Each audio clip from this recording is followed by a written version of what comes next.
एक गांव में एक सुखी परिवार रहता था। उस परिवार में 3 भाई और एक बहन थी। उनके माँ बाप उन चारों से बेहद प्यार करते थे, मगर बीच वाले बेटे से थोड़ा परेशान थे। बड़ा बेटा पढ़ लिखकर डॉक्टर बन गया था और छोटा बेटा भी पढ़ लिखकर इंजीनियर बन गया था। मगर बीच वाला बेटा बिल्कुल गंवार और आवारा किस्म का था। कुछ समय बाद उनके दोनों बेटे डॉक्टर और इंजीनियर ने शादी कर ली और महीनों के बाद ही इनकी बेटी का भी एक अच्छे घराने में विवाह हो गया, मगर बीच वाला बेटा अभी भी कुंवारा ही था। वह अनपढ़ था और कहीं पर मजदूरी का छोटा सा काम करता था। उसको शादी के लिए कोई भी लड़की नहीं मिल रही थी। उसके माँ बाप उससे बहुत परेशान हो चुके थे। अब जब भी उसकी बहन अपने मायके आती तो वह अपनी डॉक्टर और इंजीनियर दोनों भाइयों से मिलती थी, मगर बीच वाले भाई से बहुत कम मिलती थी, क्योंकि वह उसे ज्यादा पैसे नहीं दे पाता था। लेकिन फिर भी वह अपनी बहन से बहुत अधिक प्यार करता था। कुछ समय बाद उनके पिताजी की बीच वाले बेटे की बिना शादी किए बिना ही मृत्यु हो गई।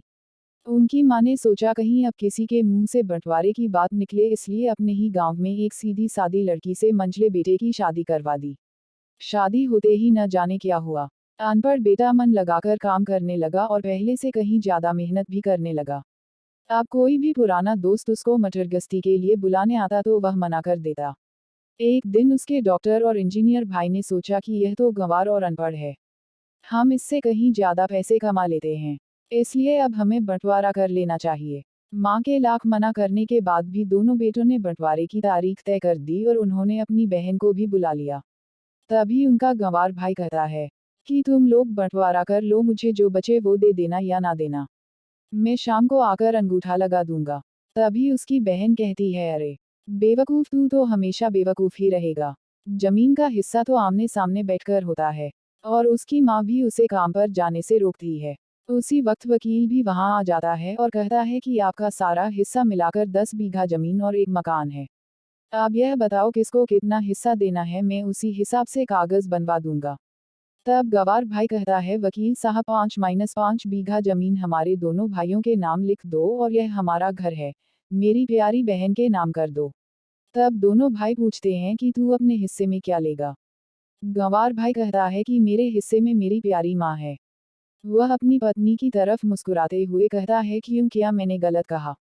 उस गंवार और अनपढ़ की पत्नी अपनी सास से लिपट कर कहती है, माँ से बड़ी वसीयत क्या होगी मेरे लिए। उसी वक्त उसका गंवार पति भी अपनी माँ से लिपट जाता है। गंवार बेटे और बहू के प्यार ने जमीन जायदाद के बंटवारे को एक सन्नाटे में बदल दिया। तभी बहन अपने गंवार भाई के गले लगकर लिपटकर रोते हुए कहती है कि माफ कर दो भैया, मैं आपको सम्मान नहीं दे सकी। तभी उसका भाई कहता है, मेरी प्यारी बहन, इस घर में जितना अधिकार हमारा है उतना ही तुम्हारा भी है, और रही बात बंटवारे की, तो बंटवारा नहीं करने से जीवन खत्म तो नहीं हो जाएगा। क्यों करते हैं हम बंटवारा? क्या हम एक साथ मिलकर नहीं रह सकते? जैसे हम बचपन में मिलकर खेलते रहते थे। एक साथ मिलकर रहने को ही तो कहते हैं एक अच्छा परिवार, और उसके परिवार को संभालती है एक माँ। तभी उसके दोनों भाई भी बहुत शर्मिंदा होते हैं और वह बंटवारे के सभी कागज फाड़कर फेंक देते हैं, और उस दिन के बाद से उनका पूरा परिवार खुशी खुशी एक साथ रहने लगा।